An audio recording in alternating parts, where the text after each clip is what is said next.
एक बच्चे को आम का पेड़ बहुत पसंद था। जब भी उसे फुर्सत मिलती वो उस पेड़ के पास पहुंच जाता, पेड़ के ऊपर चढ़ता, आम खाता, खेलता और थक जाने पर उसी की छाया में सो जाता। बच्चे और आम के पेड़ के बीच एक अनोखा रिश्ता बन गया। बच्चा जैसे जैसे बड़ा होता गया वैसे वैसे उसने पेड़ के पास आना कम कर दिया। कुछ समय बाद तो आना बिल्कुल ही बंद हो गया।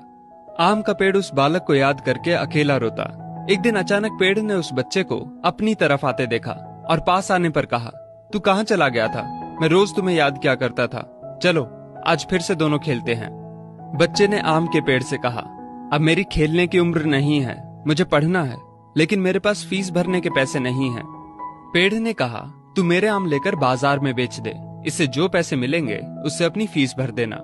बच्चे ने आम के पेड़ से सारे आम तोड़ लिए और उन सब आमों को लेकर वहां से चला गया। उसके बाद वो फिर कभी दिखाई नहीं दिया।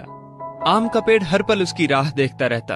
एक दिन वो फिर आया और कहने लगा, अब मुझे नौकरी मिल गई है, मेरी शादी हो चुकी है, मुझे मेरा अपना घर बनाना है, लेकिन इसके लिए मेरे पास अब पैसे नहीं हैं। आम के पेड़ ने कहा, तू मेरी सभी डालियों को काट कर ले जा, उससे अपना घर बना ले। उस जवान लड़के ने पेड़ की सभी डालियां काट ली और लेकर चला गया। आम के पेड़ के पास अब कुछ नहीं था, वो बिल्कुल बंजर हो गया था, कोई उसे देखता भी नहीं था। पेड़ ने भी अब उम्मीद छोड़ दी थी कि वो लड़का उसके पास फिर आएगा। फिर एक दिन अचानक वहां एक बूढ़ा आदमी आया। उसने आम के पेड़ से कहा, शायद आपने मुझे पहचाना नहीं, मैं वही बालक हूँ जो बार बार आपके पास आता था और आप हमेशा अपने टुकड़े काट कर मेरी मदद करते थे। आम के पेड़ ने दुख के साथ कहा, पर बेटा मेरे पास अब ऐसा कुछ भी नहीं जो मैं तुम्हें दे सकूं।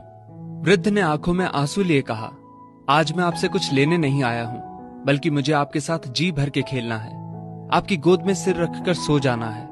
इतना कहकर वो आम के पेड़ से लिपट गया और आम के पेड़ की सूखी हुई डाली फिर से अंकुरित हो उठी। दोस्तों, वो आम का पेड़ और कोई नहीं बल्कि हमारे माता पिता हैं। हम जब छोटे थे तो हमें उनके साथ खेलना अच्छा लगता था, लेकिन जैसे जैसे हम बड़े होते चले गए उनसे दूर होते गए। पास भी तब आए जब कोई जरूरत पड़ी या कोई समस्या आन खड़ी हुई। आज कई माँ बाप उस बंजर पेड़ की तरह अपने बच्चों की राह देख रहे हैं, जाकर उनसे लिपटें, उनके गले लग जाएं। फिर देखना वृद्ध अवस्था में उनका जीवन फिर से अंकुरित हो उठेगा।